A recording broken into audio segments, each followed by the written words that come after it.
Neste domingo, os venezuelanos vão às urnas para um plebiscito que pode aumentar e muito a extensão do país.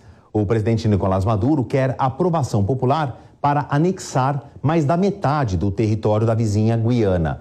Trata-se de uma disputa que se arrasta por séculos, mas que ganhou força mais recentemente por causa do petróleo. O Brasil acompanha com preocupação as tensões entre Venezuela e Guiana pela disputa territorial conhecido como Essequibo.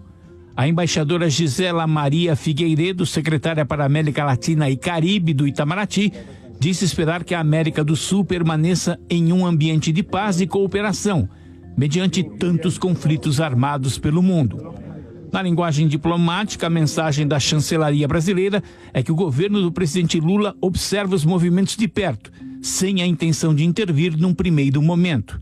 Entretanto, o Exército reforçou o contingente militar em Roraima, estado que faz divisa com os dois países em tensão.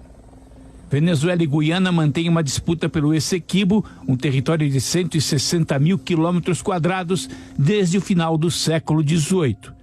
Em 2015, descobertas de ricas jazidas de combustíveis fósseis e outros recursos naturais reacenderam o interesse de Nicolás Maduro na anexação.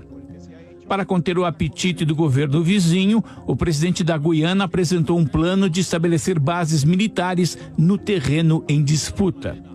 No domingo, o governo de Nicolás Maduro vai promover um referendo que pergunta aos cidadãos se apoiam a concessão de nacionalidade venezuelana aos 125 mil habitantes da região em disputa e a criação de uma nova província venezuelana chamada Guiana Essequiba.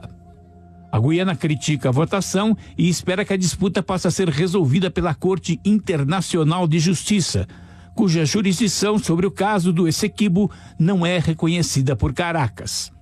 O presidente da Venezuela chamou o colega chefe de Estado da Guiana, Irfan Ali, de marionete dos interesses petrolíferos. Estamos, nesse momento, na União Nacional pela Recuperação da Guiana Essequiba, para parar os abusos da ExxonMobil, para parar os abusos do presidente da Guiana, que é um fantoche provocador da ExxonMobil. Um dos incentivadores dessa disputa, que estava adormecida há um bom tempo, está relacionado a uma descoberta de 2015.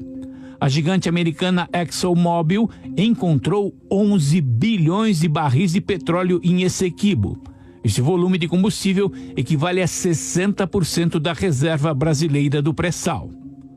Duas equipes do Departamento de Defesa dos Estados Unidos eram esperadas esta semana para uma visita à Guiana, justamente por causa das provocações venezuelanas. A Guiana apela para uma sentença arbitral desde 1899, que estabeleceu as fronteiras atuais, enquanto a Venezuela reivindica o Acordo de Genebra, assinado em 1966 com o Reino Unido, antes da independência da Guiana, que anulou a sentença e estabeleceu bases para uma solução negociada.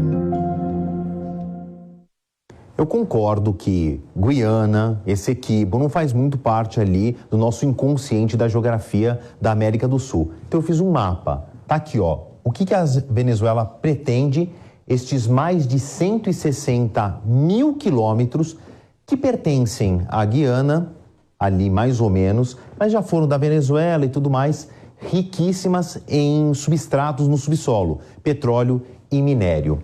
E tá aqui, ó, a razão também por essa disputa. O Brasil está se colocando aqui como um observador. Ao sul, fazemos fronteira com os dois territórios. Por enquanto, o Itamaraty tenta uma via diplomática, mas o Exército Brasileiro já reforçou tropas ali caso a chapa venha esquentar. A Venezuela convocou um referendo para este domingo e também reforçou militares, assim como a Guiana também aumentou uma força de proteção. Só que a Guiana é muito menor do que a Venezuela e muito menos militarizada.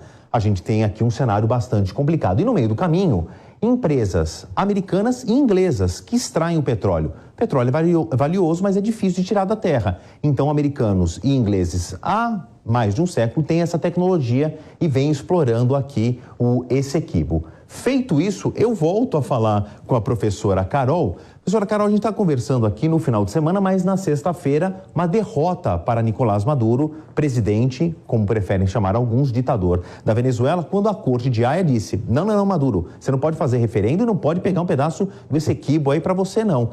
Como é que ele fica? A senhora acha que ele banca ou não?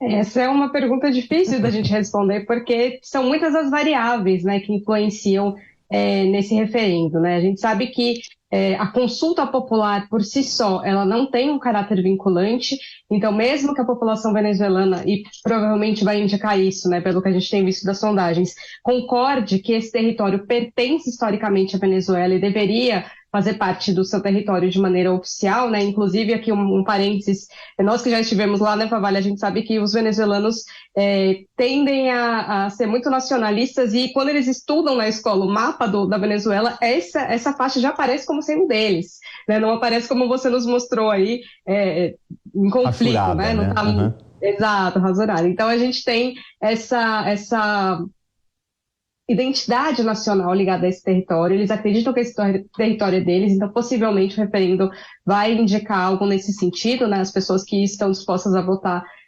entendem que esse território é deles, mas na prática isso não significa que a Venezuela vai automaticamente anexar, porque isso tem que acontecer considerando muitos cálculos, né? Então é claro que a gente está falando de uma força militar da Venezuela muito maior, né? Então é uma relação bastante assimétrica em relação à Guiana, mas nós também estamos falando de um terreno que não é fácil de invadir, né? A gente olhando no mapa, às vezes não consegue ter a dimensão de que na prática aquela região é uma região de selva muito densa, então uma invasão territorial, né, por terra mesmo, né, seria muito difícil, inclusive, né, dizem que as melhores estratégias seria se passasse pelo território brasileiro, que é algo também que seria muito complicado colocar o Brasil no meio desse caldo, né? Por isso que o Itamaraty também está tendo todo esse cuidado aí de evitar que esse conflito se escale para, de fato, chegar, né, enfim, a uma solução violenta, que é o que ninguém quer.